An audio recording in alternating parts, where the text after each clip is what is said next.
नमस्कार दोस्तों, इस समय हम आए हैं धनबाद के सिटी सेंटर कंबाइंड बिल्डिंग के पास में। कहने को तो ये बस स्टैंड है, लेकिन यहाँ पर जो तस्वीरें देखने को मिल रही हैं उससे हम कह सकते हैं ये बस स्टैंड नहीं, बसों का कब्रगाह है। करीब बहुत सारी बसें यहाँ पर कई सालों से यूं ही पड़ी हुई हैं। कहा जाता है कुछ नई बसें भी थी जो आवंटित की गई थी, उन्हें लाया गया था, वो चली नहीं, यहाँ रख रखाव में वो पड़ी रह गई, वो सड़ गई, और कुछ के जो पार्ट्स हैं वो चुरा कर चोर ले गए, और कुछ हम बात करें लागत से इन्हें खरीदा गया था, करोड़ों की लागत से इन्हें खरीदा गया था, यहाँ पर लाया गया था।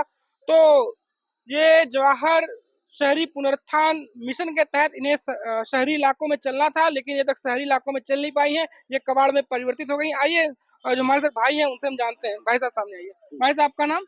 विकास पासवान हुआ मेरा नाम। विकास जी, बसों की जो कहानी है, कहा जाता है इसे बसों का कब्रिस्तान। जी, इंसानों का तो कब्रिस्तान सुने, ये बसों का कब्रिस्तान। यहाँ बसें रखी रखी सड़ रही हैं। अगर प्रशासन चाहता, चलवाता, तो किसी को रोजगार ही मिलता, और ये बसें सड़कों पर दौड़ती भी नजर आती। ये पूरी कहानी क्या थी, उसके बारे में बताइए। ये कहानी यही था कि इसको जब 2000 पहले से 2020 से पहले से कहानी है इसका।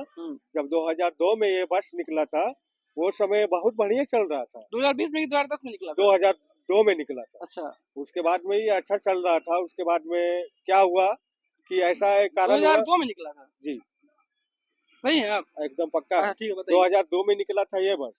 उसके बाद में निकाला था वो, आपको जो हम आप इसके विषय में बताए हैं।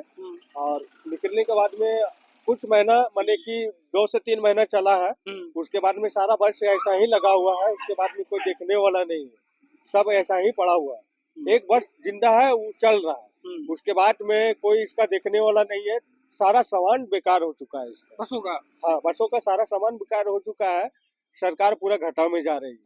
कुछ आपसे अनुरोध है कि इनको किस उपाय से चालू किया जाए, और न किया जाए तो फिर कुछ इसके विषय में सोचा जाए। कितनी बसें होंगी भाई? ये करीब उस समय में 100 पीस निकला था, अभी 96 है जी, मतलब कबाड़ में परिवर्तित है। करवार में परिवर्तित हो गया है। 96 में आपका यही सब टोटल लगा हुआ है। बाकी 2-3 हम अपने आँख से देख रहे हैं, वो चल रहा है। कहा जाता है कि बसें खड़ी हैं, उनमें चोरी भी हुई है, सामान भी लेकर भागा गया है। हाँ, हकीकत। रात में काटा भी जाता है इनके पार्ट्स जी, को। जी, जी। ये मतलब तो कई बसें तो कबाड़ में परिवर्तित हो गई हैं, चलाने लायक भी नहीं है। जी, जी। हाँ, कोई माने कि सभी बसी का हाल तो वैसा ही है। कबाड़ परिवर्तित हो गई है।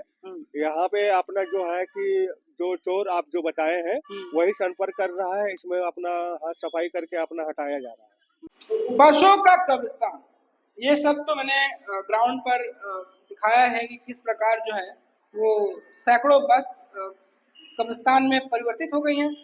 तो भैया, ये जो बस जो है वो सरकारी लागत से खरीदे गए थे 2010 के दरमियान। 10 या 9-10 के लगभग, 10 के बाद ही खरीदी। देखिए, इस पर व्यापक जानकारी हम आज कुणाल भाई से लेंगे। कुणाल भाई बताएंगे कि बसों की पूरी कहानी क्या है। यूँ तो हम बात करें, ग्राउंड जीरो पर कोई बात करने को कतई तैयार नहीं था। लोग जानते भी थे, बात करने को इच्छुक भी नहीं थे। कई कहानियां बनाई, कई कहानियां चली, लेकिन हम बात करें पटल पर कोई कार्रवाई होती नजर नहीं आई, और बस लगातार सड़ रहे हैं, और सरकारी पैसों का किस प्रकार बंदर बांटता है वो कहानी बसों का विस्तार साफ साफ प्रदर्शित करता है। तो कुणाल भाई, सबसे पहले अवधेश जी आपको नमस्कार। मैं धनबाद का जो बसों का कब्रिस्तान से कह रहे हैं, उस पर हम लोग काफ़ी टाइम से बोलते रहे इस पर कि नगर निगम इस पर ध्यान दिया जाए। नगर विकास तक भी इसकी बात गई, लेकिन इसको मतलब जो भी बोलिए, धनबाद की जनता का टैक्स का पैसे का दुरुपयोग हुआ, और धनबाद की जनता हर जो भी टैक्स देती है उसका सिर्फ दुरुपयोग होता है। पटल पे कोई काम होता नहीं, सिर्फ एक बार काम हुआ, उसके बाद उस पर कोई ध्यान नहीं होता। आज अगर वो बस वो जिस स्थिति में आप देख रहे हैं, अगर एक समय रहते हुए अगर लोगों को दे दिया जाता है, किसी को आवंटन कर दिया जाता है रोजगार के नाम पे, युवाओं को किसी को भी दे दिया जाता, कुछ किया गया था, 1-2 बस को ऐसा किया गया, लेकिन वो उसी तरह सभी बस को दे दिया जाता है, या तो स्क्रैप में कर दिया जाता है। आज उसको कब्रिस्तान बना के जो रखा हुआ है, ये तो सरासर धनबाद नगर निगम की लापरवाही है भाई। जो पूरा करोड़ों या लाखों जितना का माल, करोड़ों लाखों अरबों रुपया का धनबाद भी रहा होगा, अब क्या हो रहा है कि उसके पार्ट जो है चोर चोरी करके बेच रहे हैं। वो तो जाहिर सी बात है, अगर कोई भी चीज रखा हुआ है उस पर थोड़ी ना ध्यान है। अभी भी निगम की कोई भी चीज करना होता है उसका टेंडर करते हैं, उसको रिपेयरिंग नहीं करते। से हमारे देश की इकोनॉमी रिपेयर एंड यूज है, चाहते तो कई को रोजगार दे सकते थे, बस के मार्फत किराए पे लगा एक सकते थे। सिंपल बात बना दीजिए, आज एक रोड में गड्ढा हो जाता है तो उसको टेंडर कर दिया जाता है, लेकिन यही चीज अगर विदेश में जाएंगे तो उसको काट के उसको उस रोड को काट के उसको रिपेयरिंग करके बना दिया जाता है। उसी तरह अगर 10 बस खराब थी तो 10 बस खराब थी, उसका पार्ट जो 2 बस अच्छी थी 2 बस को चालू करा देती। आज पुराना से पुराना देखेंगे, बंगाल जाइएगा, पुराने से पुराना बस चल रही है, हाँ, अभी बंगाल में 20-30 साल की बसें चल रही है, बिल्कुल। तो वो क्यों? भाई 2010 में मैं पहली बार जब चालू की गई थी बस, तो मैं भी उसमें सफर किया था। तो कहा जा रहा था कि ऑटो वाले का किराया मार देगा, लेकिन ऑटो वाले ऑटो वाले विरोध प्रदर्शन कर रहे हैं कि उनका रोजगार नहीं चल रहा।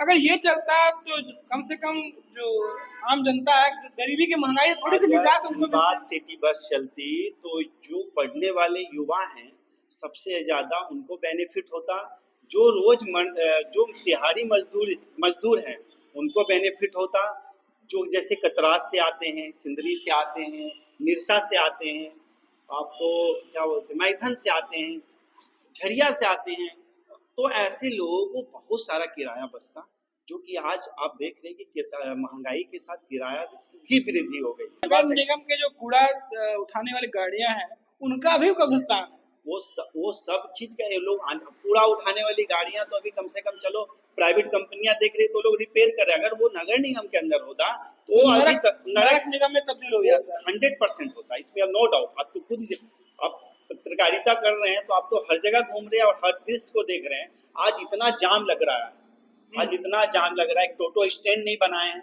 एक ऑटो स्टैंड नहीं बनाए हैं, धनबाद बस स्टैंड भी बनाए हैं तो उसको भी व्यापक रूप से विस्तार नहीं किए हैं। बस स्टैंड है कहाँ पर, ये तो सवाल उठता है।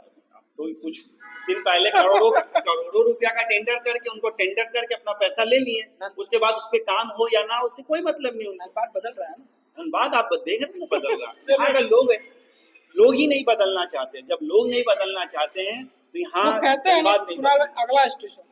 अगला स्टेशन दिखाते रहो, स्टेशन बदलते रहो, अगला स्टेशन कहते हैं। धनबाद की जनता को जिस तरह से धनबाद में डस्ट उड़ती है ना, उसी तरह धनबाद की जनता की आंखों पे डस्ट बैठ गया, इसलिए धनबाद की जनता को विकास का मतलब ही नहीं पता कि विकास कहते हैं किसे। कहानी से ये चीजें साफ हो गई हैं कि नगर निगम ने जो बस खरीदी थी वो तो सड़कों पर दौड़ी नहीं, सड़कों पर चली नहीं। जो सस्ता किराया नगर निगम सोच कर बसों को लाया था कि टेम्पो जो ऑटो के जो मनमाने पैसे वसूले जाते हैं उससे निजात मिलेगी, लोगों को बस सुविधा होगा, लेकिन टेम्पो का कहीं कहीं ऑटो का भी मनमानी था, जिसकी वजह से ये बसें जो है वो सड़क पर दौड़ नहीं पाई। या प्रशासन की लिचोरी ही थी, या प्रशासन जो है इन बसों को पूरी तरह से जमीन पर उतार नहीं पाया, और ये सैकड़ों बस जो करोड़ों की लागत से खरीदी गई थी वो रखी एक जगह सड़ गई और कब्रिस्तान में बसों के रूप में परिवर्तित होती नजर आ गई हैं, जिसको मैंने आप कहकर पूरा सुना दिया।